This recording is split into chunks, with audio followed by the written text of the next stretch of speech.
सुल्तान इब्राहिम बिन अदहम बल्खी रज़ियल्लाहु ताला अन्हु, आप उस हाल में कि आपकी नई नई शादी हुई थी, बीवी हामिला थी और बस दिल को कोई मोहब्बत इलाही की चोट ऐसी लगी कि बादशाही छोड़कर बाहर जंगलों में तशरीफ ले गए। फिर चलते चलते चलते चलते चलते मक्का मुकर्रमा पहुंच गए।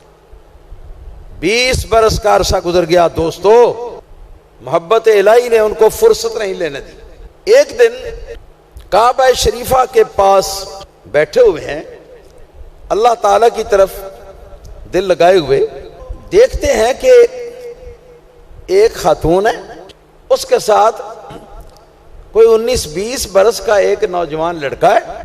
तो वो तवाफ करते हुए ना उनके सामने से जब वो गुजरते हैं तो ऐसे जैसे उनके दिल के ऊपर एक जैसे मुट्ठी मारी जाती है, दिल के ऊपर एक तासीर होती है, कशिश पैदा होती है और वो उसी कशिश में गुमसुम रहना शुरू हो जाती है। यहां तक कि जब तवाफ का दूसरा चक्कर पूरा करके तो वो बीबी और लड़का वो दोनों फिर उनके सामने से गुजरते हैं तो उनकी वही फिर पहली कैफियत जहां से शुरू हुए थे वहां से फिर शुरू हो जाती है।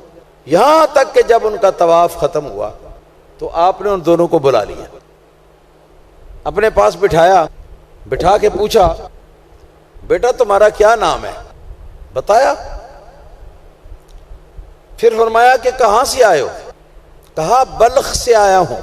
आपके दिल को फिर एक चोट लगी, क्योंकि बल्ख के आप बादशाह होते थे उस जमाने में जब छोड़ के आए थे, तारिकुद दुनिया, तारिकुस सल्तनत।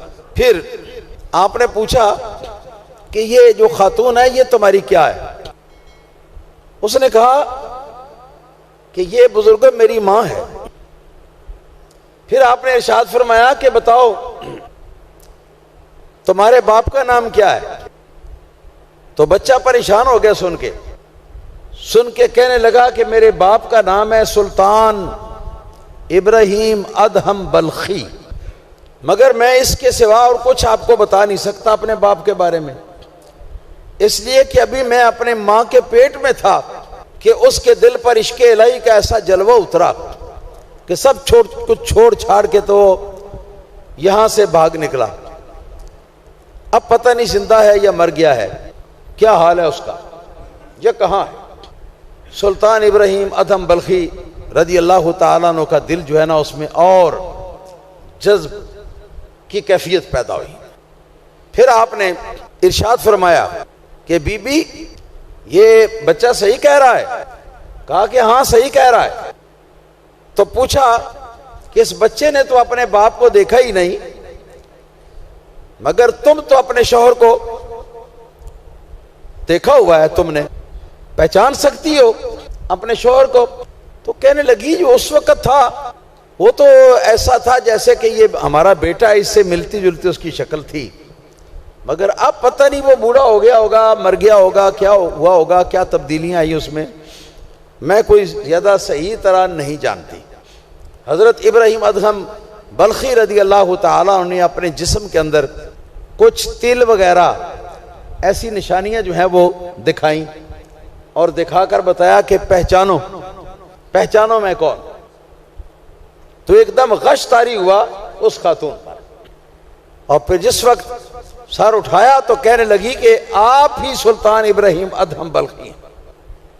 तो जब ये बात दोनों फरीकों को समझ में आ गई तो हतीम काबा थी, उसके सामने बैठे हुए थे, उन्होंने अपने साहबजादे को अपनी गोदी में बिठा लिया जैसे बच्चे को बिठाते हैं और लगे उसको चूमने और प्यार करने लगे। तो इतने में गैब से आवाज आती है कि ऐ इब्राहिम अदहम, एक दिल और मोहब्बतें दो, ये नहीं हो सकता। उसी वक्त अर्ज किया कि या अल्लाह, मेरी तेरी बारगाह में दुआ है कि मैं अपनी हालत से मजबूर हूं, मगर तेरी बारगाह में मेरी दुआ है कि बाप बेटा दोनों में से एक की या अल्लाह पाक मौत वाक़े कर दे ताकि ये मामला खत्म हो जाए। इतना उनका कहना था कि वो नौजवान बेटा जो है वो गोदी के अंदर, वो उसकी रूह जो है वो परवास कर गई, बेटा विसाल कर गया। ये उस मोहब्बत की बात कर रहा हूं मैं, असली मोहब्बत। असली मोहब्बत दुनिया में हर किसी को नहीं हासिल होती, कोई कोई होता है जिसको ये गौहर नायाब जो है वो हासिल होता है।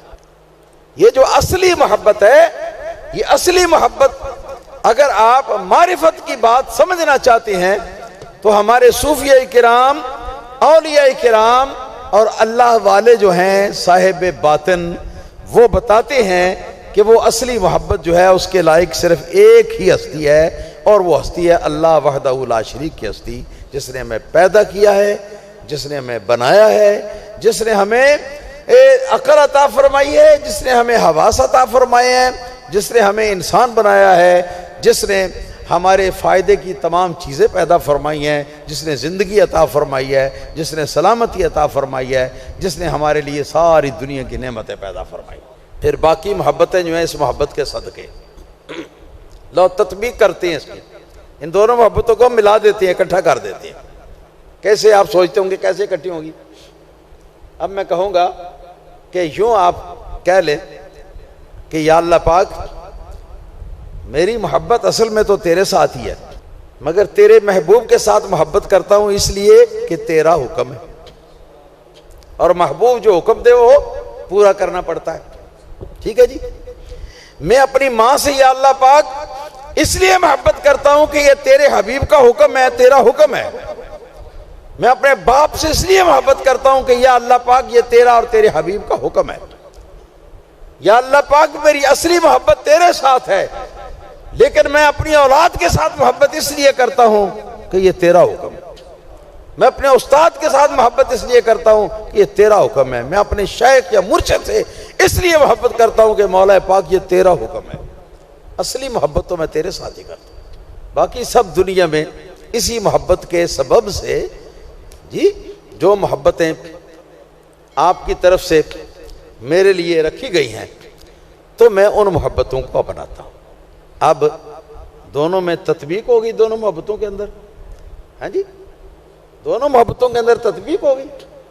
अब कोई ये नहीं कह सकता कि अल्लाह से मोहब्बत करूं तो फिर माँ से कैसे मोहब्बत करूं, फिर बाप से कैसे करूं, फिर उलमा से कैसे करूं, फिर मैं औलिया से कैसे करूं, फिर अंबिया से कैसे करूं, सैयदुल अंबिया सल्लल्लाहु अलैहि वसल्लम से कैसे करूं।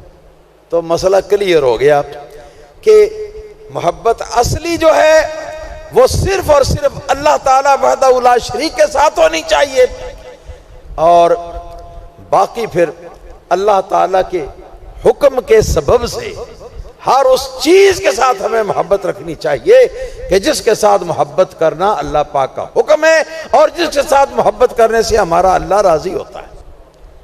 अब दोनों मोहब्बतों में कोई फर्क ना रहा, मतलब है कि दोनों दुरुस्त, लेकिन एक असली है और एक सबब। असली अल्लाह के लिए और अल्लाह ताला के हुक्म और उसकी रजा के सबब से, फिर हर उसके लिए है कि जिसके लिए मोहब्बत का अल्लाह पाक उसके रसूल करीम सल्लल्लाहु अलैहि वसल्लम ने और उनकी शरीयत ने हुक्म दिया।